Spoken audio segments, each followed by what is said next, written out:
It's not enough for the tip, sir, the cashier said, sliding the 3 crumpled bills back across the counter.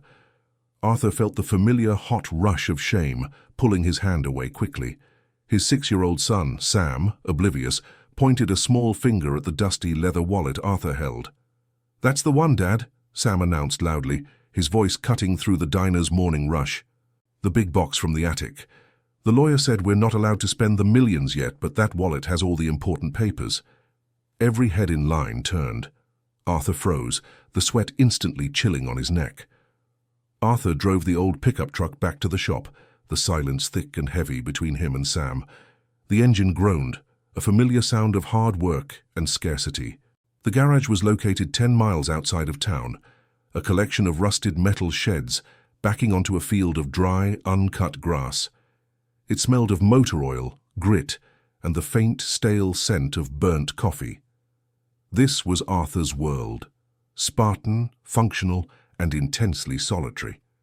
He dropped Sam off in the small partitioned office where a broken space heater offered minimal comfort. Sam immediately began building a complex tower out of old gaskets and mismatched bolts, perfectly content. Arthur watched him for a moment. The boy was a constant, unexpected grace in a life built on rough edges. Arthur's own childhood had been a series of temporary floors and cold echoing rooms, something he vowed Sam would never know, even if their current reality was marginally better. He walked into the main bay. The concrete floor was stained with decades of leaked fluids, and the light from the tall, thin windows was thin and grey, doing little to chase the shadows. He reached for a wrench, his knuckles permanently scarred from previous jobs. His movements were economical, trained from years of necessity. He didn't look up, didn't check his phone, didn't talk. Mechanics was an honest trade, one that demanded silence and allowed Arthur to fix broken things with his hands, while ignoring the broken pieces inside him. The worn leather wallet, the same one Sam had pointed out, was tucked deep into the front pocket of his overalls. It was a cheap thing, but the contents were what mattered. Documents that proved his recent inheritance, documents that verified the absurd, life-altering wealth that had materialized only a month ago after the distant, estranged relative passed away. He hadn't touched the money. He still lived in the same tiny apartment above the shop, drove the same battered truck and counted out 3 crumpled bills for coffee. The money felt like a trap, a dangerous illusion that would inevitably vanish, leaving him colder than before. Trusting stability was a mistake Arthur had learned early on. He preferred the predictability of the wrench and the stubborn resistance of rust. He worked until the midday sun barely managed to cut the chill, his jaw set, his gaze fixed on the broken axle.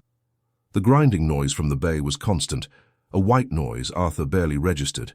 It stopped abruptly when a car pulled up, not the familiar noise of a tow truck, but the cleaner, hesitant sound of a well-maintained, if older, sedan. Arthur wiped his hands on a rag and stepped out, squinting against the unexpected afternoon light. A woman stood beside the car, her expression a study in tired patience. Her name was Maya.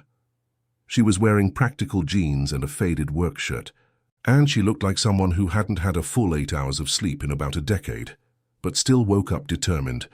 She ran a small local bakery, famous for its sourdough, and her hands, though dusted with flour, had the competent strength of someone who carried heavy trays and managed inventory. "Hi," Maya said, her voice low and efficient. "My belt is squealing again. It's the 3rd time this month. I think I need a permanent fix, not just tightening. I tried doing it myself, honestly, but I'm better with yeast than wrenches." Arthur nodded, assessing the car. Her honesty was disarming. Most customers offered excuses. Maya offered a weary self-assessment. He bent down, his attention already on the engine bay, ignoring the awkwardness of the prior moment at the diner. Sam, having finished his gasket tower, shuffled out of the office. He stared at Maya with the intense, unblinking focus of a small scientist. He then turned his attention to her car's fender. "Did you name her?" Sam asked, pointing at the sedan. Maya smiled, a small, genuine curve of her lips that transformed her tired face. "No, I haven't. What should I name her?" "Bread," Sam decided immediately, nodding seriously. "Because you bake bread, and she smells a little like toast." Maya laughed, a brief, dry sound. Okay, bread it is. You just named my car, Sam. That's a very important job. She handed Arthur a small wrapped pastry from her pocket. It's a mistake I made this morning. Too much salt. But it's fuel. Don't worry about payment until the belt is done. Arthur took the pastry. The small gesture of care, the recognition that he was a working human being, not just a service provider, hit him with unexpected force. He watched Maya turn back to Sam, discussing the merits of naming inanimate objects. It was practical kindness, effortless and undesigned, the kind that cost nothing but attention. Me diga de onde você está assistindo essa história? The engine work was complex, requiring a specific replacement part that Arthur didn't keep stocked. He estimated a 2-hour wait. Maya frowned slightly, checking her watch, clearly calculating the disruption to her evening schedule. I can wait here, she said, pulling out a thick, stained notebook, lightly filled with recipes and inventory lists, and a mechanical pencil. I have a lot of numbers to wrestle with. Arthur hesitated. He usually preferred his shop empty. Customers were noise. Their absence was peace. But Maya wasn't loud. She settled into a worn chair near Sam's office, becoming just another element of the quiet solitude. Sam, emboldened by the car-naming success, brought Maya his gasket tower for inspection. It needs a flag, Sam dictated. Maya rummaged through her large messenger bag and produced a small, colorful plastic toothpick, the kind used for cake testing. She carefully stuck it into the topmost bolt. Now it's a fortress, she declared, and Sam nodded with deep satisfaction. Arthur watched them from under the hood of bread. He saw the ease with which Maya moved through the world, acknowledging others' needs without fanfare, offering small solutions. She wasn't seeking validation, she was simply existing competently. It reminded him of the rare moments in his own childhood, when a brief kindness had punctured the constant uncertainty, only to vanish moments later. When he finished the complex maneuver of threading the new belt, he straightened up. The setting sun cast long, dusty shadows across the bay. It should hold now, Arthur said, his voice rusty from disuse. Maya looked up from her notebook. How much? The part was 65, labor is 50, but you'll need to come back in a week to check the tension. No charge for the check. He was giving her a discount, something he rarely did. Maya didn't argue or try to haggle. She simply reached into her wallet, pulling out a couple of 20s and some crumpled 10s. She smoothed the bills meticulously before handing them over. Arthur noted the difference between her well-used cash and the thick, unused financial instruments gathering dust in his own secret pouch. Thank you. Arthur, she said, using his name naturally, easily. I owe you a real coffee, not the diner sludge. Tomorrow morning? I open at 6. It was a simple, non-committal invitation, not a date, not a favor, just an acknowledgement of shared effort in a cold world. Arthur felt a tightening in his chest.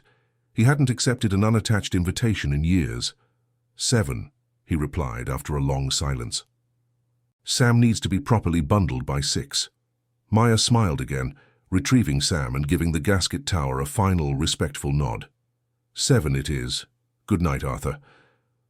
Arthur stood alone in the shop long after her car had driven away, holding the warm, slightly sticky bills. The silence of the bay suddenly felt less comforting and more like an echo. Arthur finished cleaning the tools, the rhythmic clanging of steel against steel filling the empty shop. He put Sam to bed in the small, cramped apartment upstairs, tucking the boy in with a heavy woolen blanket. Sam was asleep instantly, worn out from a day of mechanical observation and naming cars. Alone, Arthur sat at the peeling kitchen table, finally pulling the infamous leather wallet from his pocket. It wasn't the wallet that held the millions. That was merely the proof, the legal documents sealed in the bank vault, waiting for him to claim them. This wallet held the real currency of his life, his driver's license, the truck registration, and a single faded photograph tucked behind his health card. He pulled out the photo. It was creased and slightly sticky from years of handling. A picture of a boy, perhaps 7 years old, standing rigidly outside a chain-link fence. The boy was him. He was clutching a small plastic spaceship, his face pale and apprehensive. The memory associated with the image was always sharp, devoid of the softening haze of time. He was standing outside the gate of a large, expensive summer camp. His mother, an aspiring theatre producer, had driven him there. She hadn't stayed to fill out the paperwork. She had promised him 2 weeks of artistic immersion and told him to wait right there by the fence until the camp director came to get him. Arthur waited. He waited through the orientation games he wasn't part of, the first lunch, and the afternoon craft session. When the camp director finally came out to check on the quiet boy by the fence, she carried a clipboard and a look of confused pity. "Your mother called," the woman had said, her voice strained. "There was an emergency. She won't be coming back for you. We need to call the agency." That was the last time he saw her or the spaceship. It was the moment he realized the promise of stability was always contingent, always breakable. The memory wasn't a traumatic explosion. It was a cold, precise subtraction. Every person who promised to stay always eventually left, citing an emergency or a better opportunity. He placed the picture back carefully. The millions of dollars now sitting untouched in the bank felt exactly like that summer camp, a temporary structure that could be yanked out from under him at any moment. The fortune was terrifying because it introduced the potential for catastrophic loss. Poverty was at least stable ground. He preferred the simple physical labor of the mechanic shop, where what he earned was undeniably his, built from his own hands. He needed to be careful about Maya's kindness. It was too soft, too much like a promise, and promises always hurt the most when they dissolved. The 7 o'clock appointment became a fixture. Arthur and Sam would arrive at Maya's bakery, the Hearth, just as the first morning rush was beginning. The shop was small, warm, and smelled powerfully of cinnamon and dark roast. Maya would always have 2 cups waiting, one strong black coffee for Arthur, and a small cup of hot milk with a dash of vanilla for Sam. The routine was wordless and efficient. Arthur would settle Sam at a small corner table with a piece of slightly imperfect pastry, always a mistake that Maya couldn't sell, but which tasted perfectly fine. Arthur never offered to pay for these small courtesies, sensing that doing so would cheapen the gift. He simply accepted, a difficult act for a man who believed everything had a transactional cost. He would stand by the counter, nursing his coffee, watching Maya work. She managed the small chaos of the morning rush with steady hands, never raising her voice, never appearing flustered. She knew the names and the regular orders of every early riser in town. She would ask Arthur about the engine trouble he was currently facing, and he, surprisingly, would answer in short, technical sentences. Sam, meanwhile, had claimed the Hearth as his secondary living space. He helped Maya stack napkins or sometimes, wearing an apron that dwarfed him, he was allowed to sprinkle sugar onto cooling rolls. He didn't ask Maya if she was going to be his new mom. Children don't articulate belonging, they simply inhabit it. One Tuesday, Arthur found himself not discussing a car part, but recounting a ridiculous incident with a persistent squirrel in the shop attic. Maya listened, leaning against the clean stainless steel counter, wiping her hands on a towel. She laughed, a sound that wasn't strained or polite, but genuinely amused. "You have a surprisingly complex relationship with rodents, Arthur," she observed, placing a fresh cookie on a napkin near his elbow. Arthur realized he hadn't just told her a story. He had offered a small, unprotected glimpse into his mundane life. He hadn't realized how much he was talking until he stopped. The moment felt exposed. But Maya didn't pry or offer sentimental commentary. She just pushed the cookie slightly closer. "Eat? You look like you haven't sat down since midnight." He felt the familiar protective walls around his emotions soften, not because of any grand affection, but because of the steady, unwavering lack of expectation she placed on him. She simply allowed him to exist near her, a temporary shelter from the sharp edges of his own solitude. The secret millions felt heavier now, not because of the secrecy itself, but because it was a massive, isolating lie he was keeping from the only 2 people who currently made his world bearable. The gradual construction of their fragile routine lasted for several weeks, anchoring Arthur to the mornings. Then the inevitable slip happened. It was a Saturday, usually the busiest day at the Hearth. Arthur had brought Sam over late, having needed to deal with an emergency tow. Sam was tired and cranky, clinging to Arthur's leg. A customer, a wealthy man named Mr. Finch, who owned the large insurance agency downtown, was complaining loudly at the counter. He was agitated because his catering order for a large corporate breakfast had been missed due to a logistical error on the bakery's end. "I need those 12 dozen croissants, Maya. This is an embarrassment. You promised a guarantee," Finch boomed, making the already crowded bakery feel smaller. Maya looked exhausted but professional. "I sincerely apologize, Mr. Finch. I can get them ready in an hour, but for now, please take these 2 trays of muffins on the house. We will adjust your bill." Finch scoffed. "Adjust the bill? Do you know who I am? This is about reliability, not a few dollars. Honestly, this whole place looks like it's barely staying afloat. You need to invest, Maya. Get a real delivery service. Maybe move out of this sad little corner." Arthur's protective instinct, dormant for years, flared hot and fast. He took a step toward the counter, ready to intervene, but Maya beat him to it, her voice dangerously quiet. "My failure to deliver your croissants is my fault, Mr. Finch. My capacity to run my business is not yours to judge," she said, her hands steady as she wiped spilled coffee. Finch, however, was determined to wound. He noticed Arthur, dusty and grim, standing by the door. Finch had had his luxury sedan repaired at Arthur's shop once and recognized the mechanic. "Look, even your clientele, Maya. You attract broken things. This mechanic, you should see the way he dresses his boy. He probably can't afford a new set of tires, much less 12 dozen pastries. People who run businesses like this, on the edge, they always disappoint you." It was a careless jab, meant to embarrass Maya, but it hit Arthur squarely on the core of his self-worth, the quiet, honest labor he clung to. Sam, hearing the word disappoint, burst into tears, believing the insult was directed solely at him. Arthur scooped Sam up instantly. The rage was cold, a deep rejection. He saw the pity in Maya's eyes, the concern she held for his wounded pride, for Sam's distress, and for the accusation of his poverty. It was the same pity he had seen on the camp director's face decades ago. Pity was always the prelude to being left behind. He looked at Maya, his expression hard, misinterpreting her concern as confirmation of Finch's judgment. "We need to go," Arthur muttered, his voice flat.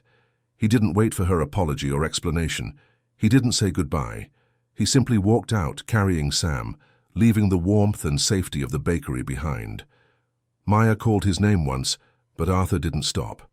He retreated to the cold, predictable security of his garage, convinced that the safety he had felt was merely another fragile structure, designed to break when exposed to the harsh light of reality. The rupture was complete. Arthur spent the rest of the weekend in self-imposed exile.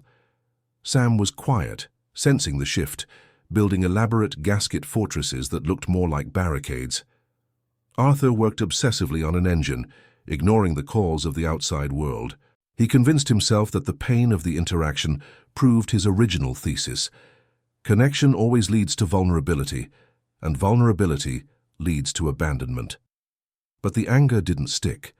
All he could see was Maya's tired face, the professional mask crumbling slightly under Finch's cruel judgment. Finch hadn't just insulted the logistics, he had hit at the foundation of Maya's ethical, tireless work. He had wounded her pride, and Arthur knew with absolute certainty that Maya would spend days trying to find a way to fix the situation, probably by cutting her own already thin margins. Monday morning arrived grey and cold. Arthur sat in his office, holding the small worn leather wallet. He pulled out the documents. The large inheritance had been sitting in an escrow account, legally available but emotionally inaccessible. He hated the money. He hated what it represented, luck, chance, and a vulnerability he didn't want to face. But for the first time he saw a use for it that wasn't about himself. It wasn't about buying stability, but about protecting stability for someone else. He drove downtown, not to the bakery, but to the largest commercial real estate office. He walked in wearing his oil-stained overalls and work boots, causing the sleek, polished staff to eye him with immediate suspicion. He requested a meeting with the owner, not a sales agent. He laid out the plans quickly, efficiently, and without emotion. He inquired about the building that housed the hearth. He wanted to buy the building outright. He needed to ensure that Maya could never be threatened with a rent increase, a sale, or an arbitrary eviction by men like Finch. The transaction was complex, fast, and demanded immediate liquidity. For the first time, Arthur authorized the transfer of a substantial portion of the fortune. The lawyer, who had been urging him for weeks to move the assets, looked astonished. "You're making a major commercial real estate investment, Mr. Thorne," the lawyer stated, "based on a single independent bakery?" "I am buying space," Arthur corrected him, his eyes steady. "And I want a new lease drafted, non-negotiable 5-year term for the current tenant. The rent remains exactly as it is now, and the new owner's identity is to be kept completely confidential. No trace back to me, understood?" He wasn't doing it for gratitude or recognition. He was doing it because Maya's quiet resilience deserved a foundation strong enough to withstand the world's casual cruelty. He was choosing to build a wall around her life, even if he couldn't stand inside it with her. He acted not as a millionaire, but as a man choosing to protect something fragile that he had learned to value. 3 days passed. The legal machinery moved silently, establishing Maya's long-term security without her knowledge. Arthur felt hollowed out by the expenditure, but calmer. He had done the only thing he could trust, a concrete, irreversible action that demanded nothing in return. He knew he had to face Maya, not to explain his wealth or his actions, but simply to undo the abrupt exit he had made. The thought of walking back into the bakery filled him with heavy dread. He drove Sam to school that afternoon, a short, rare detour in his schedule. As he waited for Sam to grab his backpack, Maya pulled up beside his truck. She was in bread, the squealing belt now perfectly quiet. She looked even more tired than usual, but her expression was not angry, only deeply sad. She didn't get out of the car. Arthur rolled down his window. The silence stretched, filled only by the distant sounds of children playing. "The checkup was due today, Arthur," she said softly, referring to her car's belt tension. "I didn't bring it to the shop. I guess I didn't think you'd want to see me." "I was rude," Arthur replied, his voice rough. "Finch was out of line, but I shouldn't have just left." "It wasn't about the money, Arthur," Maya said, her gaze steady. "I don't care how much or how little you have. I cared that you looked at me and decided I was going to judge you too, like I was going to be another person who walked away." He couldn't meet her eyes. She had seen the raw, ugly wound of his past abandonment, and he had reacted by pushing her away before she could leave him first. Before Arthur could formulate an adequate, painful apology, Sam, who had been listening intently from the back seat, leaned forward between the seats. "Dad," Sam declared, his small hand resting on Arthur's shoulder, "I told Maya about the big box, not the millions. Just the box with the papers. It's heavy, but she said it's okay to carry heavy things as long as you have enough room for your tools." Maya looked at Sam, then back at Arthur. Sam's simple, honest statement, blurting out the dangerous truth, yet focusing on the capacity to carry burdens, somehow diffused the electric tension. "He's right," Maya said, nodding slightly. "It's okay to have heavy things, Arthur. Just don't let them make your hands forget how to hold a cup of coffee." Arthur finally looked at her, truly looked, seeing the kindness that was etched into her face, not the pity he had feared. He realized he had been offered an olive branch, not of forgiveness but of re-entry. 7 o'clock tomorrow," Arthur managed to say. "Same as always." 7, Maya confirmed, a faint relief washing over her features. She put the car in drive. "And Arthur? I got a letter from the landlord. Apparently there's a new owner who wants to assure me of stability. It's strange, but good." Arthur merely gave a slight nod, a silent acknowledgement of the action he could never explain. The cost of belonging was the risk of being seen, and he was finally ready to pay it. The following morning the routine was restored, but it was deeper, more settled. Arthur still arrived at 7, but he no longer stood rigidly by the counter. He took a seat at the small corner table, pulling his coffee close while Sam supervised Maya preparing the dough. The atmosphere in the hearth was always one of gentle effort.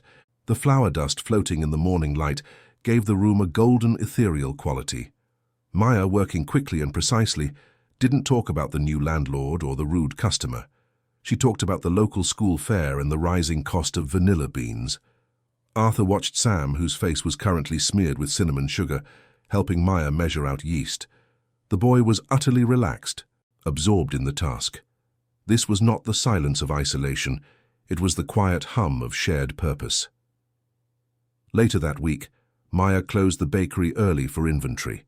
She had offered to spend the afternoon at the shop, helping Arthur organize his chaotic spare parts. Arthur didn't need the help, but he accepted the company. They stood side by side in the dimly lit storage shed behind the main bay. The air was cool and dry, filled with the scent of cardboard and old rubber. Maya was efficient, sorting bolts and screws into new labeled bins.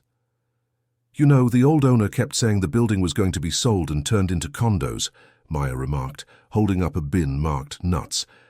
"I worried a lot about losing this place.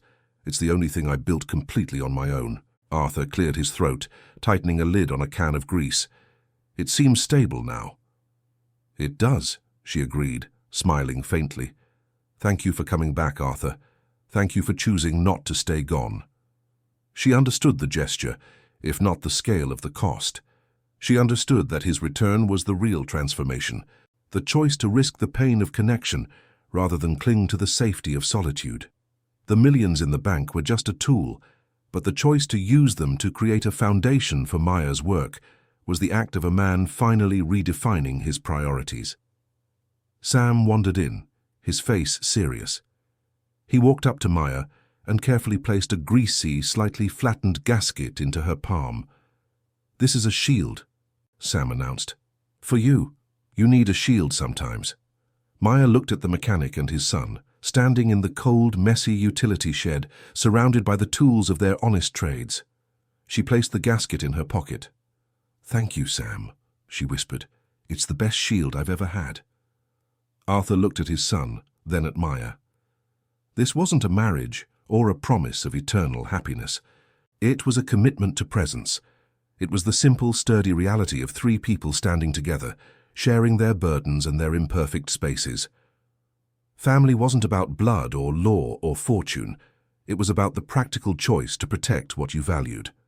If this quiet story about protection and belonging resonated with you, please leave a like on the video, comment below telling us your favorite moment of simple kindness, and subscribe to the channel for more deep, emotional narratives.